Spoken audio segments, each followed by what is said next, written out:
여러 개가 섞인 짐승. 예, 갑자기 게임 용어가 생각나는데 예. 키메라라고 하나요? 예.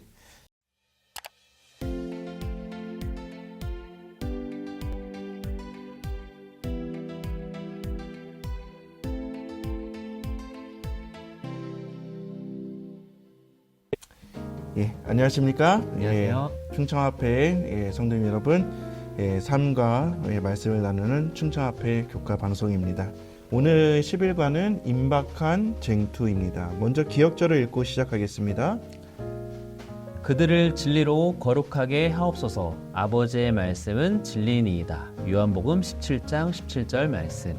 아멘. 예, 이 오랜 기독교 역사 속에서 음모론이 참 많이 있습니다. 기독교 음모론. 코로나 기간에 백신을 맞는 일이 있었죠. 그때 어떤 사람들은 이 백신 속에다가 아주 미세한 칩, 그러니까 혈관을 돌아다닐 수 있을 만큼의 아주 작은 칩이 있어서 그 주사를 맞는 순간 국가가 개인을 통제한다. 개신교 일각에 그런 주장을 하는 사람들이 있었습니다. 예, 제가 어렸을 때도 그런 음모론이 있었던 게 기억납니다. 그래서 그런 이야기를 들으면 빨리 예수님이 오시면 좋겠다, 뭐 그런 생각보다는 두려웠던 기억이 많이 나는 것 같아요. 그렇죠. 뭐 그렇게 통제하는 일이 가능한 시대이긴 하지만 그것을 너무 종교적으로 종말론의 한 일로 엮어서 666이라든지 짐승의 표로 연결시키는 일은 성경적일까 하는 의문이 좀 있습니다. 예, 저도 이제 한때 물건을 보면요, 이 물건을 보면 바코드가 있잖아요. 예, 그거를 보면서 그 밑에 쓰여진 그 숫자들을 막 하면서 이게 어떻게 666이 될까라고 하면서 맨날 그렇게 보던 적이 있습니다. 예, 교과 초반에 나왔던 내용처럼 대쟁투는 늘 선택의 문제였습니다. 하나님의 편에 설 것인가 아니면 사단의 편에 설 것인가. 하늘의 천사 3분의 1도 결국에는 그들이 사단, 루스벨을 선택하는 그런 일들을 함으로 인해서 그들이 하늘에서 쫓겨남을 당했다라는 것입니다. 즉 예수님의 편에 서기로 한 것이 아니라 루스벨 편에 서기로 잘못된 선택을 하였다라는 것입니다. 많은 사람들이 창조의 기념일인 안식일을 선택하기보다는 거짓 예배의 날을 선택하여 지키고 있다는 것입니다. 앞으로 이제 그런 선택의 기로에 설 때가 온다라는 것입니다. 대쟁투 때 임박한 쟁투의 이 즈음에 우리는 과연 어떠한 선택을 할 것인가 함께 그렇게 오늘 교과를 통해서 결심하는 그런 시간이 되기를 간절히 바랍니다. 아멘. 예, 일요일 소지입니다. 요한계시록의 마지막 쟁투. 요한계시록은 환상이나 이상한 일들을 다루는 내용이 아닙니다. 계시록을 통하여 마지막 시대에 전할 영원한 진리를 선포하며 또 선악의 대쟁투의 양상을 우리에게 알려주고 있죠. 교과는 계시록 14장 7절, 9절 그리고 4장 11절을 읽고 한번 비교해 보라라고 하고 있습니다. 그래서 그 두 성경절을 통해서 계시록을 관통하는 주제를 알 수 있는데 그것이 무엇일까요? 사탄이 이 지구가 창조됐던 때부터 하나님만이 받는 경배에 대한 불만이 있었습니다. 네. 그 경배를 사탄 자신도 받고 싶었던 것이죠. 그렇죠. 그 경배에 대한 대쟁투가 세상 마지막 때까지 이어질 것이라고 요한계시록은 말하고 있습니다. 특별히 요한계시록 14장 7절로 9절, 4장 11절은 창조주 하나님만이 경배의 대상이고 특별히 안식일은 우리가 창조된 존재이며 우리의 충성과 경배를 받기에 합당하신 유일한 분이심을 알려주고 있습니다. 예, 그 안식일이 우리의 어떤 충성과 또 경배의 징표가 된다라고 이야기를 할 수 있는데 그래서 사단이 계속해서 이 안식일을 공격하는 것 같습니다. 때와 법을 바꾸어서 사람들이 안식일을 지키지 못하게 하고 또 그렇게 함으로써 창조주 하나님을 기억하지 못하게 하여 하나님을 경배하기보다는 다른 예배일을 만들어서 사단 자신이 경배를 받기를 원한다라는 것이죠. 그런데 정말 많은 무리들이 사단이 만든 예배일을 지키고 있다라는 것입니다. 그렇다면 창조주를 경배하는 사람들은 어떠한 사람들일까요? 네, 요한계시록 12장 17절, 14장 12절 창조주를 경배하는 사람들의 특징이 나오는데요. 예. 여자의 남은 자손, 곧 하나님의 계명을 지키며 예수의 증거를 가진 자들, 또 14장 12절에서는 하나님의 계명과 예수에 대한 믿음을 지키는 자로 묘사하고 있습니다. 이러한 사람들은 어떠한 반대와 극심한 박해 가운데에서도 하나님께 충성을 다하는 사람들임을 말하고 있죠. 예. 사탄이 만들어 놓은 거짓 예배일인 일요일을 지키는 것이 아니라 창조주 하나님을 경배하는 안식일을 지키는 사람들인 것입니다. 예. 그렇죠. 우리 모든 사람들이 왜 너네들은 안식일을 지키냐 뭐 그렇게 이야기를 합니다. 얼마 전에 저희 교회 한 사람이 안식일 학교와 그 설교 예배 시간 전에 딱 찾아왔는데 그래서 얘기를 하게 되었습니다. 그러면서 저한테 하는 말이 그거였어요. 아니 통합, 하나로 만드는 것을, 하나로 마음이 만드는 것을 반하는 것은 이단이다라고 했는데 다른 교회는 다 일요일날 지키는데 왜 너네들은 안식일날 지켜서 그렇게 하나가 되지 못하느냐라는 그런 질문을 하게 되었습니다. 그래서 제가 이런 이야기를 했습니다. 성경에 이 안식일 예배일이 일요일이다라고 일요일로 변경됐다라고 하면은 그런 구절을 찾아오면 제가 우리 교회가 모두 일요일날 예배를 드리겠습니다 라고 그렇게 얘기를 한 적이 있습니다. 사람들은 계속해서 일요일이 예배일인데 왜 그렇게 너희들 안식일만 지키냐라고 이야기를 합니다. 각시대대행투 605페이지입니다. 넷째 계명을 지키는 대신에 국가의 법률과 일치되도록 거짓 안식일을 지키는 것은 하나님과 반대되는 세력에 충성하는 표가 되는 한편 하나님의 율법을 쫓아 참 안식일을 지키는 것은 창조주께 충성하는 증거가 될 것이다. 제7일 안식일은 하나님이 창조주이심을 알려주는 그런 어떤 에덴 동산에서부터 시작된 경배의 근본적인 상징이 됩니다.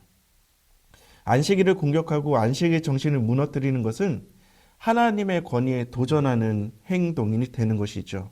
하나님께서 바라시고 원하시고 찾으시는 그러한 안식일을 지키시게 되기를 바랍니다.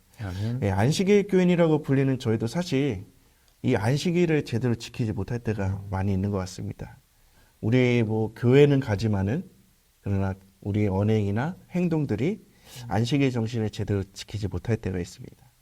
우리가 이 안식일을 제대로 지킴으로 창조주 하나님을 온전히 경배하는 그런 안식일을 보내시게 되길 간절히 바랍니다. 계명 대신 거짓 안식일을 지키는 것은 짐승을 따르는 표가 되지만 하나님을 경배하고 안식일을 지키는 것은 계명을 지키며 예수의 믿음을 가진 증거가 된다. 아멘. 월요일 소재입니다. 다가오는 위기. 마지막 시대의 사단은요, 우는 사자와 같이 두루 다니며 삼킬 자를 찾고 있다라고 이야기하고 있습니다. 자기의 때가 얼마 남지 않음을 이미 알고 있는 사단은 하나님의 편에 선 백성들을 멸망시키기 위하여 아주 열렬히 애쓰고 있다라는 것입니다. 특별히 십자가 이후에 자신의 패배가 이미 확정되었지만 이 사단은 결코 포기하지 않는다라는 것이에요. 해가 거듭될수록 더욱 맹렬해진다라는 것이죠. 사람들을 멸망시키려는 사탄의 전략은 바로 속임수이고요. 그 속임수가 통하지 않으면 온갖 협박과 무력을 행사할 것입니다. 그래서 사탄은 가짜 예배일을 지정해서 그 날을 지키지 않으면 누구든지 죽음을 면치 못한다는 법령을 둘 것입니다. 화이트보이는 역사의 반복을 이야기합니다. 종교 암흑시대에 하나님의 백성들이 죽임을 당하는 정말 엄청난 핍박의 역사와 같은 날이 또 다시 반복될 것입니다. 요한복음 16장 2절과 마태복음 10장 22절 그리고 디모데후서 3장 12절 베드로후서 4장 12절에서는요. 하나님의 백성들은 반드시 고난과 핍박을 당할 것이다라고 말씀하고 있습니다. 저는 개인적으로 생각할 때 모든 환난 가운데서 너희가 피해갈 것이다 라고 하면 좋을 텐데 반드시 핍박을 당할 것이다 라고 해서 좀 아쉽습니다. 그렇지만 감사한 것은 박해를 받으면 하나님의 편에 서 있다라는 일말의 증거가 된다라는 것이죠. 박해는 정말 오랜 기간 동안에 있었습니다. 예수님 당시에도 그렇고요. 또 초대교회 때도 그랬고요. 또 다니엘의 예언 가운데 1260년이라는 엄청난 긴 시간 동안에 박해가 있었습니다. 그때에도 하나님의 택하신 백성, 하나님의 계명과 예수의 증거를 가진 자들은 그 어떤 박해에도 흔들리지 아니하며 그들의 믿음을 지켰음을 우리가 배워야 할 것입니다. 아멘. 이러한 사탄의 박해가 마지막 때에는 일요일 휴업령, 그것을 지키는 것을 강요하는 것으로 될 것입니다. 예. 교과는 이렇게 말합니다. 짐승의 표는 이 끔찍한 박해의 사슬의 마지막 고리이다. 과거의 박해와 마찬가지로 이것은 역시 모두에게 특정한 믿음과 공인된 예배 제도를 따르도록 강요하기 위해 고안되었다. 예언은 박해가 경제적 제재의 형태로 시작될 것을 말한다. 이 표가 없이는 누구도 매매할 수 없게 되고 끝까지 표를 받기 거부하는 사람은 결국에는 사형 선고를 받게 될 것이다. 사탄은 종국에도 짐승의 표를 받도록 노력할 것입니다. 그것이 협박일 수도 있고 타협을 통해서 부추길 수도 있을 것입니다. 그렇지만 결국에는 하나님의 편에 선 백성들이 승리할 것임을 성경은 약속하고 있습니다. 네, 우리가 기억해야 할 것은 그 백성들은 계시록 12장과 또 14장에 묘사된 여자의 후손 곧 용과 더불어 싸울 모래 위에 서 있는 사람들입니다. 그 싸움은 우리가 피할래야 피할 수 없는 어떤 필연적인 싸움인 것이에요. 그들은 세상이 짐승을 따르는 동안 어린 양을 따라 어린 양의 능력을 힘입어 악의 세력과 대적하는 무리인 것입니다. 영감의 교훈입니다.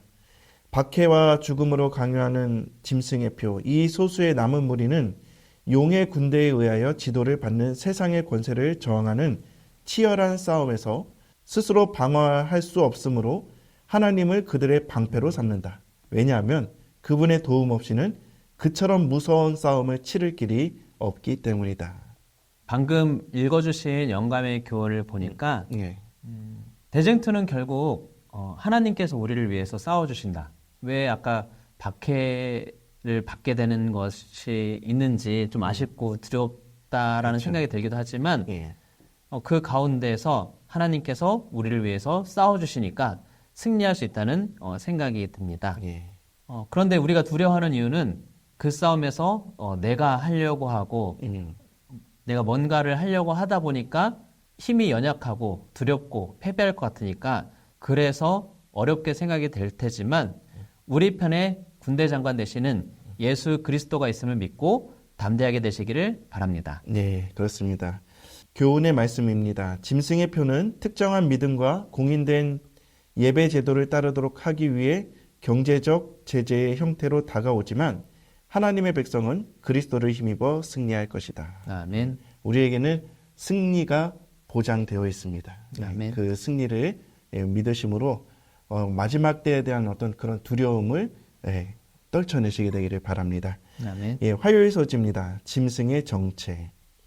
요한계시록 13장에 보면 한 짐승이 등장합니다. 그 짐승의 신원을 확인해 볼 필요가 있겠죠. 13장 1절 2절인데요. 내가 보니 바다에서 한 짐승이 나오는데 뿔이 10이요 머리가 7이라. 그 뿔에는 10 왕관이 있고 그 머리들에는 신성모독하는 이름들이 있더라. 내가 본 짐승은 표범과 비슷하고 그 발은 곰의 발 같고 그 입은 사자 입 같은데 용이 자기의 능력과 보좌와 큰 권세를 그에게 주었더라. 13장에 등장하는 한 짐승은 바다에서 나오고요. 또 10뿔이 있고 그 모습이 표범과도 같고 곰 같기도 하고 또 사자의 입을 가졌다라고 묘사하고 있습니다. 이 짐승들은 다니엘서 7장에도 등장을 하고 있는데요. 이 계시록의 예언의 일부와 다니엘서의 예언이 연관성을 갖고 있다는 것을 우리가 알 수 있는 대목입니다. 이런 희귀하고 복잡하게 생긴 이 짐승이 특징을 보면 10뿔이 있고 머리에는 신성모독하는 이름이 있고 특별히 용이 자기의 능력과 보좌와 큰 권세를 주었다. 그 짐승에게 용이 권세를 주었다. 이렇게 이야기를 하고 있어요. 우리가 잘 알듯이 성경에서 용은 사탄을 의미하고 있습니다. 예.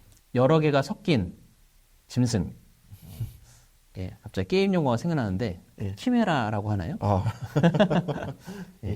사탄에게 권세를 받고 그 배후 세력이 사탄임을 분명히 말하고 있습니다. 네. 그 용은 요한계시록 12장을 보면요.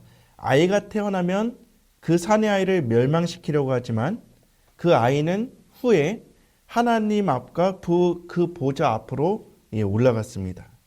이 아이를 죽이려고 한 것은 이교 로마였습니다. 즉 용이라 칭함받는 사단은요, 자신의 목적을 달성하기 위해서 종교와 정치 세력을 이용했고요.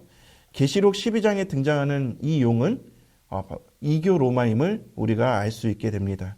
그런데 계시록 13장에서는요, 사단 용인 이교 로마가 자기의 능력과 보좌와 큰 권세를 그에게 주었다라고 이야기를 하고 있습니다. 이 예언은 수백 년 후에 로마 황제 콘스탄틴이 수도를 로마에서 이스탄불로 옮기면서 정확하게 성취가 되었습니다. 그리고 그 로마 황제가 떠난 자리에 로마에 있던 교황이 그 자리를 차지하게 되었습니다. 교과에서 르로이 프롬은 이렇게 이야기하고 있습니다. 제국의 수도를 콘스탄티노플로 옮기면서 콘스탄티누스는 로마의 주교가 지상의 모든 사람 위에 그리고 하늘의 하나님 위에 자신을 높일 수 있는 길을 열어주었다라고 이야기하고 있습니다. 네, 또 요한계시록 13장 6절에 짐승이 입을 벌려 하나님을 향하여 비방한다고 하면서 신성 모독의 일을 한다고 말을 합니다. 예. 그 일은 하나님의 행세를 하는 겁니다. 바로 로마 교황권임을 우리는 유추해낼 수 있습니다. 하나님의 법을 고치고 특별히 안식일을 일요일로 바꾸었고 면죄부를 팔아서 고해성사를 통해 죄를 면제해주는 일들을 자행했습니다. 예. 바로 짐승의 정체가 그렇다는 것이죠. 교훈의 말씀을 읽고 수요의 소지로 넘어가겠습니다. 바다 짐승은 로마에서 일어나 진리를 인간 법령으로 대체한 배교한 세계적인 종교 조직이다. 로마교는 신성 모독을 행하며 하나님께 드리는 예배를 훼손한다. 예. 수요일 소지는요, 이 앞서 화요일 소지에 이어서 계속해서 짐승의 정체가 무엇인지 이야기를 하고 있습니다. 계시록 13장 5절인데요. 또 짐승이 과장되고 신성 모독을 말하는 입을 받고 또 42달 동안 일할 권세를 받으리라. 성경 예언에서 1일을 1년으로 해석해야 한다는 것을 우리가 이미 앞서 배웠습니다. 이 복합 짐승이 활동하는 시기가 42달이며 우리는 31일도 있고 30일도 있고 그렇잖아요. 근데 히브리 달력을 30일로 다 계산을 합니다. 그래서 42달은 1260일이 되는 것이죠. 그래서 1일은 1년이라는 연일 법칙으로 환산하면 1260일이 1260년이 되는 것입니다. 복합 짐승이 로마 교황권이 확실하다면 로마 교황권이 활동한 시기가 정확하게 1260년이라는 것을 우리는 세계의 역사를 통해서 알 수가 있습니다. 역사에서 보시면요. 교황권은 서기 538년에 시작되었고요. 1798년, 다시 말해서 538년부터 그 예언적인 기간인 1260년을 더한 1798년에 무슨 일이 일어났는지를 좀 살펴보면요. 나폴레옹의 장군 중에 하나인 베르티에가 교황을 포로로 잡으면서 그 교황의 최상권에 하는 행사가 맞춰지면서 이 요한계시록에 있는 42달의 예언의 성취가 실제로 된 것이죠. 그런데 거기서 끝난 것 같았던 그 교황권이 다니엘서에서는 다루지 않았던 예언이 요한계시록에 13장 12절을 통해서 이어지고 있습니다. 네. 그가 먼저 나온 짐승의 모든 권세를 그 앞에서 행하고 땅과 땅에 사는 자들을 처음 짐승에게 경배하니 곧 죽게 되었던 상처가 나은지라. 죽게 되었던 상처가 나음에 땅에 사는 자들이 바다 짐승에게 경배한다고 했는데 놀랍게도 이 예언의 말씀처럼 거의 죽게 되었던 로마 카톨릭, 로마 교황권이 전 세계에서 가장 힘있고 영향력 있는 종교 조직이 되었고 이제 하나님의 법을 완전히 짓밟고 그들이 만든 일요일 숭배를 전 세계에 강요하며 짐승의 표를 받도록 만들었습니다. 네. 저도 작년에 기회가 돼서 이 바티칸에 방문할 기회가 있었습니다. 그런데 정말 규모가 엄청납니다. 예. 많은 사람들이 교황을 보고 환호하고 교황을 파파라고 하면서 그런 이렇게 막 추대를 하고 하는 모습을 보면은 단순히 한 인간이 아니라 그 교황을 마치 숭배하고 있는 것처럼 그런 느낌을 받기도 하였습니다. 그런 교황 베네딕토 16세는요. 2012년 6월 6일 성 베드로 광장에 모인 15,000명의 군중을 대상으로 한 연설에서 이렇게 이야기를 합니다. 일요일은 주님의 날이자 남녀 인류의 날로 모든 사람이 자유를 누리고 가족을 위해서 또 하나님을 위해 자유로워야 하는 날입니다. 일요일을 성수함으로 우리는 인간의 자유를 수호합니다. 세계에서 가장 영향력 있는 사람이 일요일 성수를 지지하고요. 짐승을 경배하는 행위를 하고 있다라는 것입니다. 앞으로도 이러한 일들은 더욱 강력히 지지되어서 법으로도 강제되는 날이 올 것입니다. 우리가 지금 안식일을 제대로 지키지 못하고 안식일 정신을 제대로 수호하지 못한다면 그때가 돼서 우리는 짐승의 표를 거부하기 굉장히 어려워질 것이다 라는 생각이 듭니다. 영감의 글을 읽고 목요일 소지로 넘어가겠습니다. 대쟁투는 하나님의 계명과 짐승의 요구 사이에 존재한다. 용이 성도들을 상대로 싸우는 것은 그들이 십계명 전체를 지키고 있기 때문이다. 만일 성도들이 표준을 낮추고 그들의 믿음의 특성을 양보할 것 같으면 용은 잠잠할 것이다.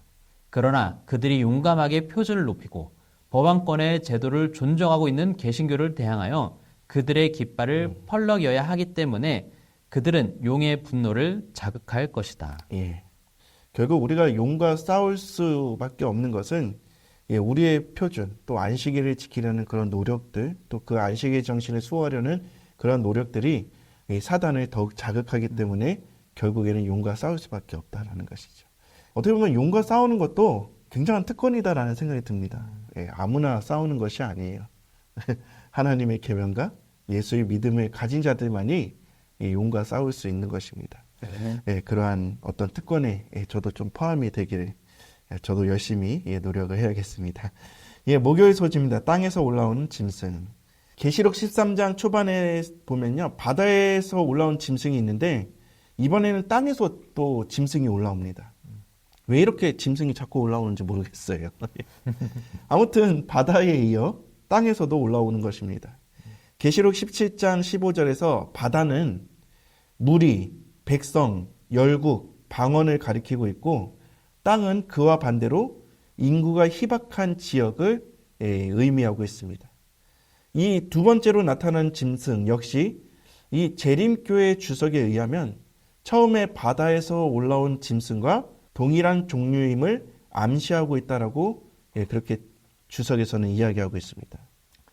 두 번째 짐승은 첫 번째 짐승이 거의 죽게 되었던 시기, 즉 1798년 이후 본격적인 활동을 하는데요. 요한계시록 13장 11절입니다. 내가 보매 또 다른 짐승이 땅에서 올라오니 어린 양같이 두 뿔이 있고 용처럼 말을 하더라. 12절을 좀 이어서 보면요. 그가 먼저 나온 짐승, 아까 있었던 그 바다에서 나온 짐승이죠. 그렇죠. 먼저 나온 짐승의 모든 권세를 그 앞에서 행하고 땅과 땅에 사는 자들을 처음 짐승에게 경배하게 하니 곧 죽게 되었던 상처가 나은지라. 인구가 적은 지역에서 태어나고요. 1798년 이후에 나타나서 세계적으로 가장 큰 영향력을 발휘하는 나라. 어느 나라인가요? 두 번째 짐승은 정확히 미국임을 말하고 있습니다. 교과에서 이렇게 설명합니다. 미국은 1776년 독립을 선언하고 1789년 헌법을 채택했으며 19세기 후반에 세계의 강대국으로 인정받았다. 성경 예언서 뿔은 권력을 상징한다. 첫 번째 짐승과 달리 이 짐승은 뿔에 왕관이 없기 때문에 왕정 군주제가 아님을 암시한다. 두 개의 뿔은 미국의 힘과 성공의 원천인 정치적 자유와 종교적 자유의 두 가지 주요 통치 원칙을 상징한다. 그런데 그래도 두 뿔, 즉 정치적 자유와 종교적 자유를 원칙으로 했던 그 미국은 종교 자유 원칙을 포기하고 바다에서 올라온 짐승, 즉 로마 교황에게 경배하게 하는 일을 하게 된다라는 것입니다. 예언을 성취한 미국은 짐승에게 경배하고 짐승의 표를 받는 일에 앞장설 것이다라는 예언인 것이죠. 세계 최강국이 이런 일을 한다고 하니까는 두려운 일이 아닐 수 없습니다. 그렇기 때문에 우리는 짐승의 편에 서는 선택을 더욱 해서는 안 될 것입니다. 어떠한 협박과 또 어떠한 그런 타협이 우리에게 온다 할지라도 절대로 이 짐승의 표를 받는 일에 우리가 동조해서는 안 된다라는 것입니다. 예, 금요일 더 깊은 연구를 위해서를 우리 함께 보고 오늘 교과를 마치도록 하겠습니다. 짐승과 우상을 숭배하는 것은 다니엘의 세 친구가 우상에게 절하거나 아니면 풀문불에 던져질 것이라는 명령을 받는 장면을 생각하게 한다. 고대나 현대나 예배가 중심 주제이다. 참된 예배는 하나님의 말씀으로 양육받은 생각, 그분의 사랑으로 변화된 영혼, 성령으로 충만한 마음에서 비롯된다. 그러면 우리는 이 세대를 본받지 않고 하나님의 말씀에 담긴 하나님의 뜻에 따라 살게 될 것이다. 그것이 우리의 유일한 안전책이다. 네. 우리는 이 세상의 기류에 휩쓸리지 아니하고 우리에게 보여주신 그 예언의 말씀이 성취되는 것을 보면서 늘 하나님의 편에 서는 선택을 해야 할 것입니다. 아멘. 날마다 그런 슬기로운 선택을 하며 하나님의 계명과 예수의 증거를 가진 자들로 살아가게 되기를 간절히 바라면서 묵상으로 11과 교과를 마치도록 하겠습니다.